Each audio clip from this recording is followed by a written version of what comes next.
You know what's fascinating? While everyone's been obsessing over gold hitting new records, silver just did something it hasn't done in over 4 decades, and most people completely missed it.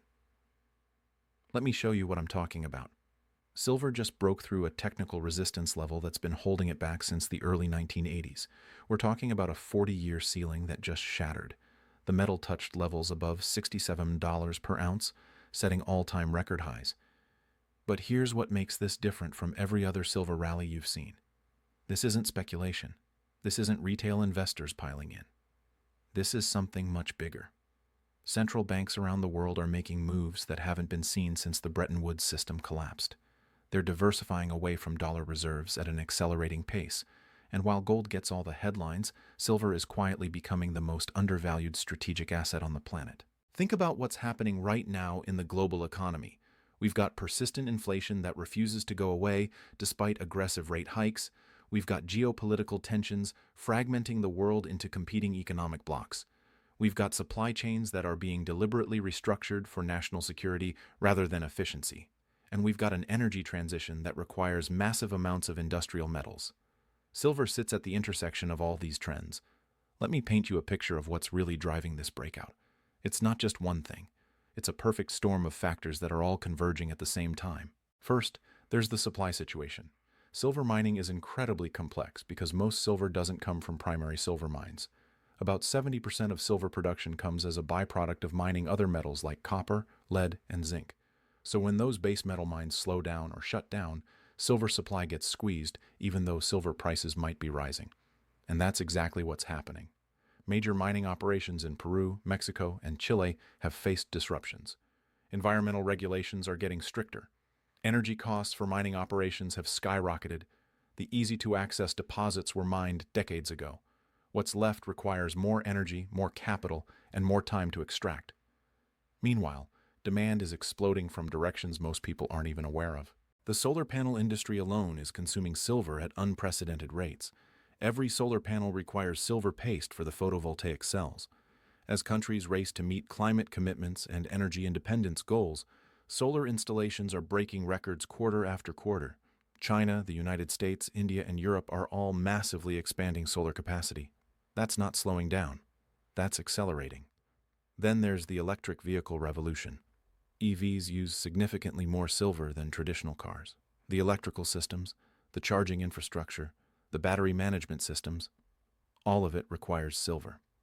As EV adoption moves from early adopters to mainstream consumers, this demand curve is just beginning its steep climb upward. But here's where it gets really interesting. The electronics industry, which has always been a major silver consumer, is entering a new phase.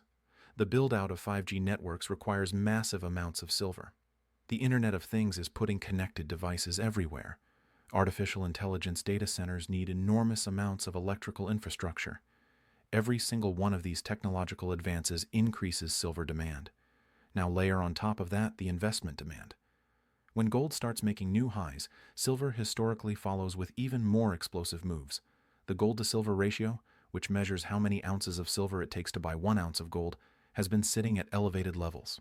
Historically, when this ratio gets stretched, it eventually snaps back violently.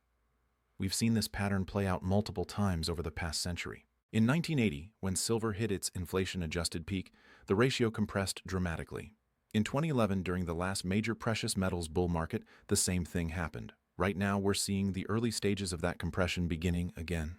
Smart money is paying attention. Exchange-traded funds backed by physical silver have seen steady inflows. The U.S. Mint reported strong demand for silver eagles. Refineries are running at capacity trying to meet demand for physical bars and coins. This isn't paper speculation. This is real metal being taken off the market and put into strong hands. And then there's the institutional side that most retail investors never see. The COMEX, where silver futures are traded, has been showing some unusual patterns. The amount of silver available for delivery has been declining relative to the open interest in futures contracts. When you have more paper claims on silver than actual physical silver available to deliver, that creates the conditions for a squeeze.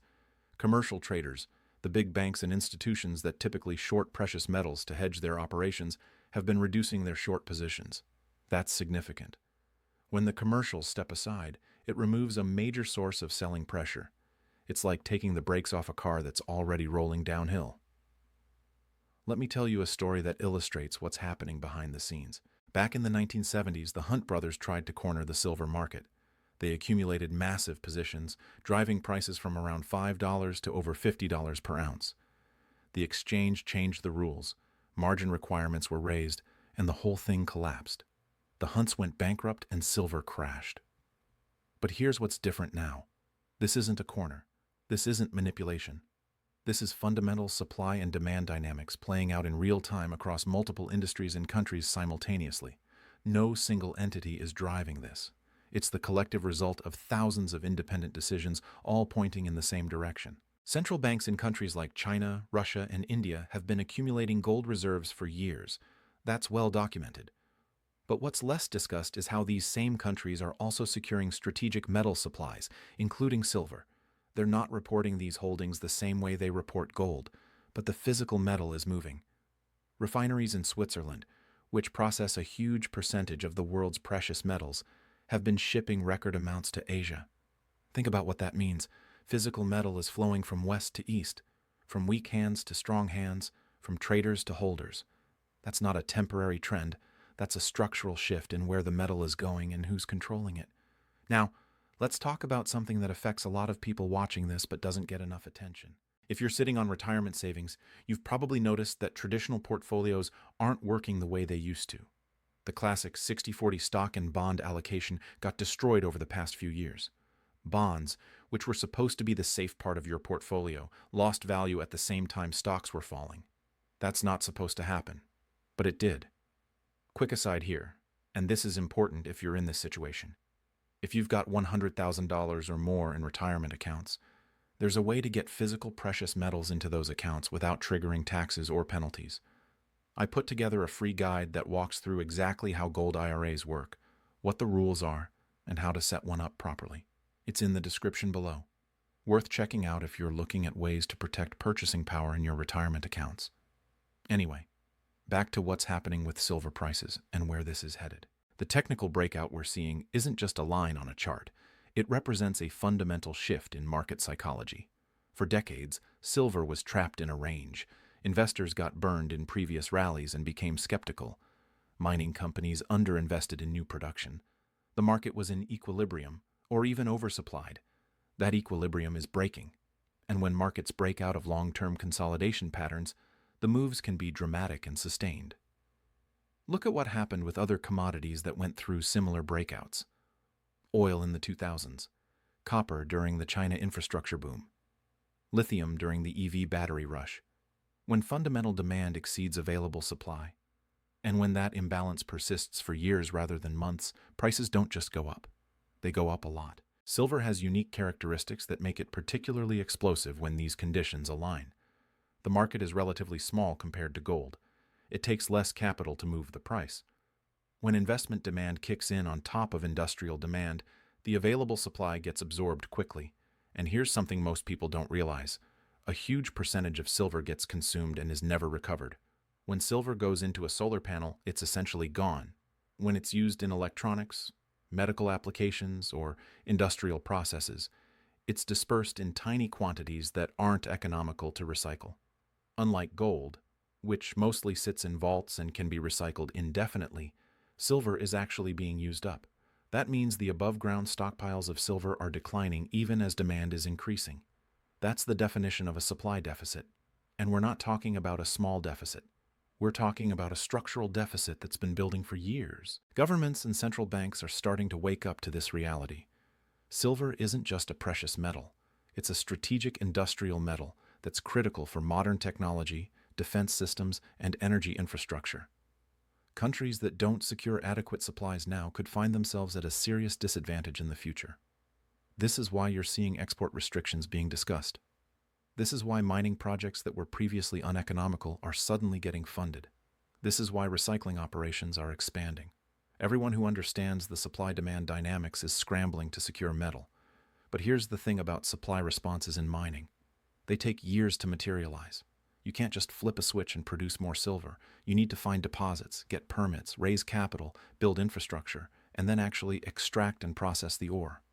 That's a 5 to 10 year process minimum for a new mine. Even expanding existing operations takes years. So, Even if miners respond to these higher prices by investing in new production, that metal won't hit the market for years. In the meantime, demand keeps growing. Industrial users need silver now. They can't wait 5 years for new mines to come online. They have to compete for available supply at current prices. That's what creates these sustained bull markets in commodities.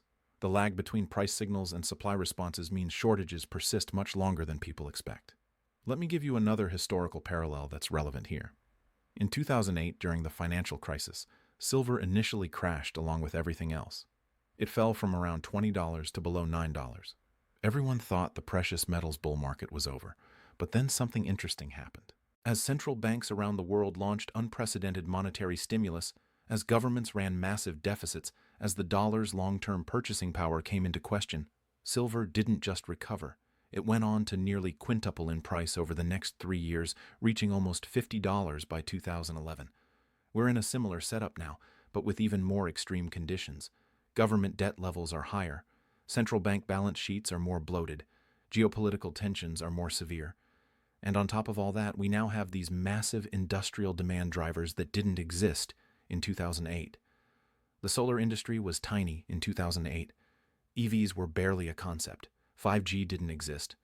The Internet of Things wasn't a thing. All of these silver-intensive technologies have emerged and scaled up massively in the past 15 years. That's new demand that's structural, not cyclical. So, when you combine the investment demand that comes from monetary concerns with the industrial demand that comes from technological transformation, you get a setup that's potentially more powerful than anything we've seen before in the silver market. Now, I want to address something that skeptics always bring up. They say, but silver has failed to break out so many times before. Why is this time different? Fair question, and the answer is in the details. Previous silver rallies were primarily driven by investment speculation or monetary concerns alone. In 1980, it was the Hunt brothers' corner plus inflation fears. In 2011, it was quantitative easing and sovereign debt crisis fears. Both times when the immediate crisis passed or when the speculation unwound, silver crashed because there wasn't enough underlying industrial demand to support the higher prices. This time, the industrial demand is real and growing. Even if investment demand were to disappear completely, which it won't, the industrial users would still need the metal. That puts a floor under prices that didn't exist in previous cycles. And the investment demand isn't going away either. If anything, it's just getting started. Most investors still don't own any precious metals. Most portfolios have zero allocation to gold or silver. As awareness grows about the supply situation, about the monetary risks, about the geopolitical fragmentation, more capital will flow into these assets. We're also seeing a generational shift in how people think about money and value.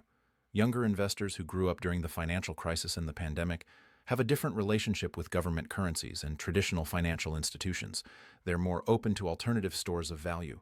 They understand digital scarcity through cryptocurrencies, and many of them are now discovering physical scarcity through precious metals. This isn't your grandfather's gold bug mentality.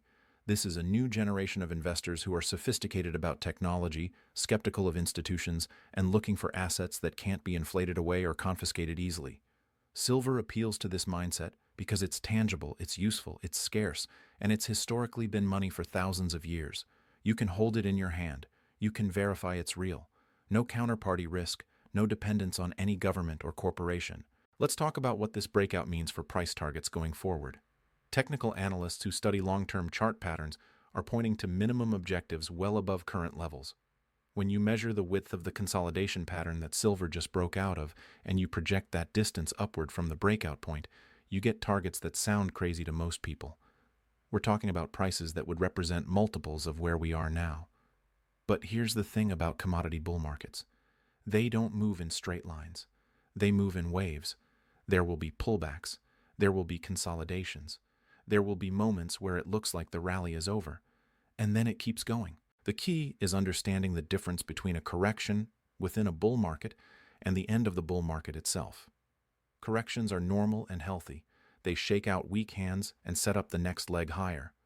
The bull market ends when the fundamental drivers change, when supply catches up with demand, or when prices get so high that demand destruction occurs. We're nowhere near any of those conditions yet. If anything, we're in the early stages of this move. The breakout just happened. Most investors haven't even noticed yet. Mainstream financial media is still focused on stocks and bonds. The general public has no idea what's happening in the silver market. That's actually bullish. The biggest gains in any market happen when the move is still under the radar, before everyone piles in, before it becomes a mania. We're in that phase now. Think about what happens when this story goes mainstream, when financial advisors start recommending precious metals allocations, when pension funds and sovereign wealth funds start adding silver to their portfolios, when retail investors who missed the crypto boom or the stock market rally decide they want exposure to something that's actually moving. The silver market is small.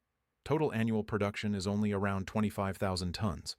At current prices, that's less than $60 billion worth of metal per year. For context, that's less than the market cap of many individual tech companies.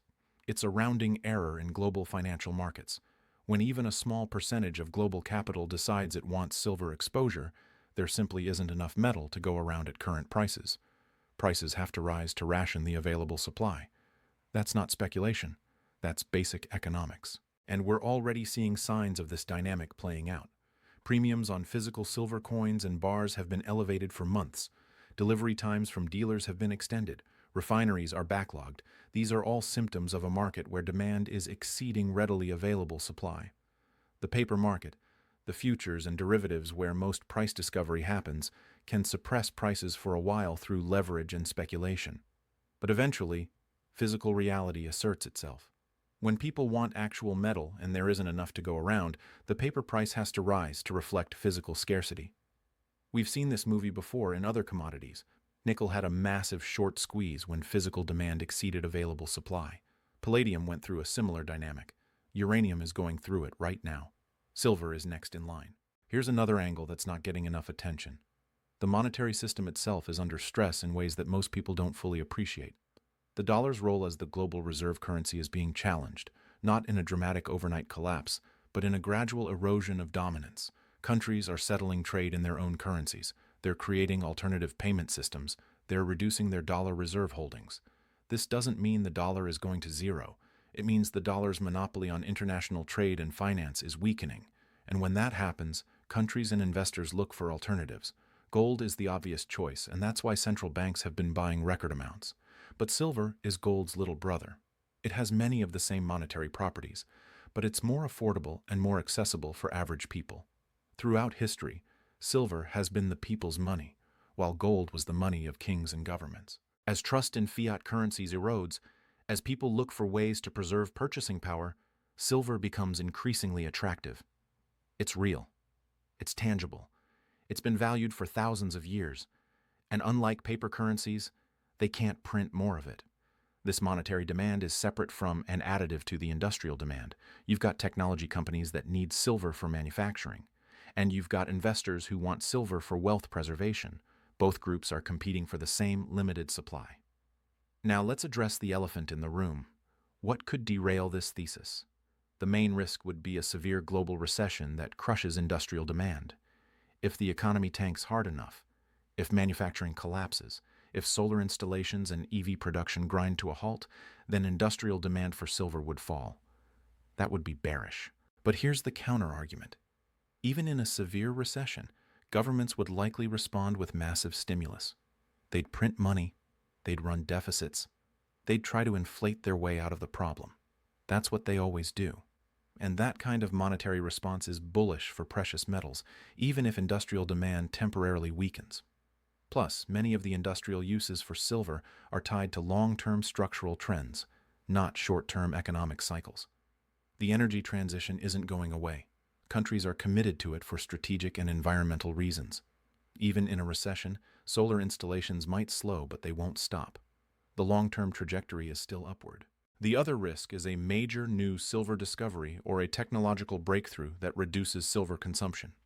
That's possible, but unlikely in the near term. Mining exploration has been underfunded for years. The easy deposits are gone.